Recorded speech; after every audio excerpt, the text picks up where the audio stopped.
الحمدللہ رب العالمین والصلاة والسلام علی سید المرسلین اما بعد فاعوذ باللہ من الشیطان الرجیم بسم اللہ الرحمن الرحیم۔ آج آپ کے لیے جو موضوع لائے ہیں وہ ہے غصے کے متعلق انشاءاللہ ہم سیکھنے کی کوشش کریں گے۔ اور غصہ جو ہے تقریباً تمام انسانوں کو آتا ہے اور انسانی زندگی انسانی صفات کا جو وہ لازمی حصہ ہے پیار اور غصہ۔ جتنی کوشش انسان غصے کو کنٹرول کرنے کی دور کرنے کی کوشش کرتا ہے، اگر اسے ضبط کرنا سیکھ لے مینیج کرنا سیکھ لے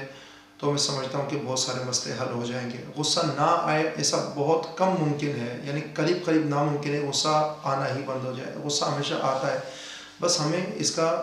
اس کو مینیج کرنا آنا چاہیے، ضبط کرنا آنا چاہیے۔ غصے کو کرنا ہے تو کتنا کرنا ہے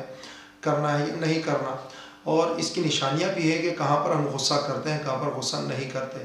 آج اس ویڈیو کے اندر انشاءاللہ ہم سیکھ سکیں گے کہ غصہ کن وجوہات کی بنا پر آتا ہے، بہت خاص وجوہات جو آپ نے نہیں سنی ہوگی، اور وہ کنڈیشنز کون سی ہوتی ہیں جن کنڈیشنز میں انسان کو ہر وقت غصہ آتا ہے، چڑچڑاپن آتا ہے، اور اس کے علاوہ وہ کون سی خوراکیں ہیں جو انسان زیادہ کھاتا ہے تو اس کی وجہ سے بھی غصہ آتا ہے۔ تو بہرحال ہم شروع کرتے ہیں۔ سب سے پہلے ہم غصے کی تعریف سنتے ہیں۔ بدلہ لینے کے لیے یا کسی کو دور بھگانے کے لیے جو عمل کیا جاتا ہے یا خون جوش مارتا ہے اسے غصہ کہتے ہیں۔ یہ تو تھی غصے کی تعریف، یعنی کہ دل کا جوش مارنا، جوش آ جانا، اور یا پھر ایسا عمل کرنا کہ جس عمل کے ذریعے بدلہ لیا جائے، کسی کو دور کیا جائے، ایسے عمل کو غصہ کہتے ہیں۔ تو سب سے مین مسئلہ جو ہے وہ غصہ آنے کے اندر میں زندگی میں مین پوائنٹ سمجھا ہوں وہ یہ ہے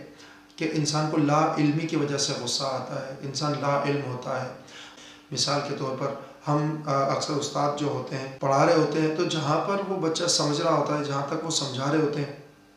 وہاں تک تو معاملہ چل رہا ہوتا ہے، لیکن جہاں پر ان کی ٹیکنکس ختم ہو جاتی ہے، جہاں پر لوجک ختم ہو جاتی ہے، جہاں پر آگے سمجھا نہیں سکتے وہاں پر غصہ آ جاتا ہے۔ تو میں سمجھتا ہوں کہ یہاں پر جلدی سے غصہ آ جانا، غصہ آتا ہے لیکن جلدی سے غصہ آ جانا تو یہ بچے کی غلطی نہیں ہے، بلکہ پڑھانے والے یا سمجھانے والے کی غلطی کہ اس کے پاس لاجک ٹیکنکس کم ہیں۔ اسے چاہیے کہ وہ 101 طریقے جانے بچوں کو پڑھانے کے، ڈیل کرنے کے، کسی کو بھی ڈیل کرنا ہے، بیوی بچے ہوں، گھر والے ہوں، چھوٹے ہوں بڑے ہوں، جس سے بھی بات کرنا ہے یا ڈیل کرنا ہے تو اس کا طریقہ کار اسے معلوم ہونا چاہیے۔ دوسری بات یہ ہے کہ کبھی کبھی کوئی جو ہے وہ انسان کیک کاٹ دیتا ہے، مطلب پوائنٹ مار دیتا ہے، تو پوائنٹ جب لگتا ہے تو انسان کو اس وقت میں غصہ آ جاتا ہے۔ تو غور کریں کہ غصہ پوائنٹ لگنے کی وجہ سے کم آتا ہے، لیکن اگر انسان اس کا بدلہ نہ لے سکے تو اس پر زیادہ غصہ آتا ہے۔ تو بہرحال یہ کہ یا تو پوائنٹ مارنا سیکھیں، ایسا پوائنٹ جو دائرے کے اندر ہو، بہت فحش نہ ہو، برا نہ ہو، ایسا پوائنٹ مارنا سیکھیں۔ اور لگتا ہے کہ سامنے والا بہت جو وہ مطلب بیکار آدمی ہے، اس کو بات کرنے کا ڈھنگ نہیں ہے، تو اب آپ نے پوائنٹ نہیں مارنا بلکہ دور ہٹ جانا ہے۔ اس کے علاوہ مطلب یہاں پر بھی بات یہ ہے کہ اپنا علم بڑھائیں، بات کرنی آنی چاہیے۔ کہیں پر کسی نے ڈانٹ دیا اور کسی نے کوئی ایسی بات کہہ دی جو آپ کو جواب دینا نہیں آتا جس بات کا، تو آپ کو وہاں پر غصہ آ جائے گا۔ اس کے علاوہ طاقتور کے سامنے ہمیں غصہ نہیں آتا، اس کا غصہ ہم کمزور پر اتارتے ہیں۔ تو اس جگہ پر بہت مین پوائنٹ جو میں نے سیکھا زندگی کے اندر وہ یہ ہے کہ میں یہ سوچتا تھا کہ اگر واقعی میں ریئل میں غصہ کرنے والا ہوں تو مجھے تمام لوگوں کو غصہ کرنا چاہیے، اور اگر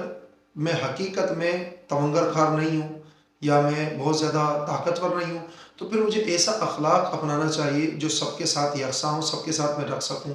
تو پھر مجھے یہ بات زیادہ پسند آئی کہ اگر انسان با اخلاق رہے، نرم رہے، تو یہ اخلاق سب کے ساتھ جو ہے وہ برت سکتا ہے اور اس انداز سے وہ رہ سکتا ہے۔ لیکن غصہ ہر کسی کے سامنے نہیں کیا جا سکتا۔ ہم اکثر لوگوں کو دیکھا ہے کمزوروں کے اوپر غصہ کرتے ہیں، طاقتور کے سامنے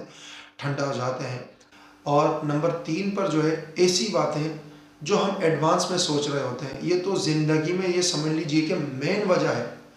غصہ لانے کی۔ مین وجہ یہ ہے کہ بات ہوتی ہے اتنی سی، لیکن ہم اس کو اتنا زیادہ سوچتے ہیں اور اتنی زیادہ اس کے آئیڈیاز لگاتے ہیں جو ہوتے ہی نہیں ہیں حقیقت میں۔ مثال کے طور پر مجھے کسی سے قرض لینا ہے یا کسی سے بات چیت کرنی ہے تو ہم ایڈوانس میں اس کی پلاننگ بنا رہے ہوتے ہیں کہ اگر مثال اس نے یہ کہہ لیا تو میں یہ کر دوں گا، اگر اس نے پیسے نہیں دیے تو میں اس کو یہ والی بات بول دوں گا، یہ ایسے بول دوں گا، ویسے بول دوں گا۔ آپ غور کریں گے، مطلب مختصر ہمیں ویڈیو بنانی ہے تو اس کے اندر میں صرف آئیڈیا دے سکتا ہوں، یعنی ایڈوانس میں سوچنا جو باتیں ابھی تک ہوئی بھی نہیں ہیں تو ایسی باتیں سوچنا بری ہیں، غلط ہیں، اور وہ ہمیں غصہ دلاتی ہیں۔ اس کے علاوہ چوتھی بات یہ ہے کہ ہم کسی سے بہت زیادہ امید لگا لیتے ہیں، حقیقت میں وہ امید لگانے کا تو قابل نہیں ہوتا، یا پھر اس کی ہمارے اندر دلچسپی نہیں ہوتی، ہم اپنی طرف سے امید لگا لیتے ہیں۔ جب ہماری امید ٹوٹ جاتی ہے تب ہمیں غصہ آتا ہے۔ اکثر لوگ چھوٹی چھوٹی باتوں پر جو ہے نا وہ غصہ کر لیتے ہیں اور کسی پر امید لگاتے ہیں، یا پھر کئی لوگ تو سوسائڈ کرنے پر بھی آ جاتے ہیں، سوسائڈ کرتے ہیں، خودکشیاں کرتے ہیں کہ بھئی میں نے اس سے پیار کیا، میں نے اس پر اعتماد کیا، تو مجھے بدلے میں کچھ نہیں ملا۔ تو بہرحال زندگی میں اگر کسی پر احسان کرنا ہے تو اللہ کی رضا کے لیے کرنا چاہیے، اور اگر ہم کسی سے پیار کرتے ہیں تو اس کے لیے سامنے والے کے لیے ضروری تو نہیں کہ وہ ہم سے بھی پیار کرے، تو یہ ضروری عمل نہیں ہے، لیکن ہم زندگی کے اندر بہت زیادہ امیدیں لگا لیتے ہیں، بہت زیادہ ایسے معاملات اپنے لیے کریٹ کر لیتے ہیں، پیدا کر لیتے ہیں کہ جو ہمارے غصہ لانے کا باعث ہوتا ہے۔ آخری پوائنٹ یہ ہے کہ اگر کام ہمیں ڈیل کرنا آ جائے، کام کرنا آ جائے، تو یقین کیجئے ہمارا غصہ بہت حد تک جو ہے وہ کنٹرول ہو جائے گا۔ تو آخر میں آپ سے عرض کرتا ہوں کہ جو میرے سننے والے ہیں وہ زیادہ سے زیادہ علم سیکھیں، یعنی کوئی بھی کام کرنے جا رہے ہیں، یا کسی سے ڈیلنگ کرنی ہے، کسی کو انٹرویو دینا ہے، کسی سے دوستی کرنی ہے، کسی سے رشتہ داری کرنی ہے، بچے پالنے ہیں، شادی کرنی ہے، کوئی ٹیلنٹ دکھانا ہے، آپ نے کوئی تقریر کرنی ہے، نعت خوانی کرنی ہے، کسی بھی حوالے سے جو بھی بات کرنی ہے تو اس کا علم سیکھیں کہ کرنا کس طریقے سے۔ اگر پڑھانا ہے تو پڑھانے کے بہت سارے طریقے آپ کے پاس آنے چاہیے، ادروائز اگر آپ کو طریقے نہیں آئیں گے تو آپ کو غصہ آ جائے گا۔ تو غصہ آنے کی جو ہے وہ وجوہات ڈھونڈیں، نہ کہ اس کے اوپر پریشان ہو جائے کہ مجھے بہت زیادہ غصہ آتا ہے، اور جو ہے نا وہ اس کے اوپر جو ہے وہ ہلہ بول دیتے ہیں لوگ، غصہ آتا ہے غصہ آتا ہے، تو اس طرح غصہ کنٹرول نہیں ہوگا۔ تو بہرحال آج کی یہ وجوہات تھی جو ہم نے بیان کی۔ اگر آپ کو ہماری باتیں اگر سمجھ میں آئی ہے، اچھی لگی ہیں،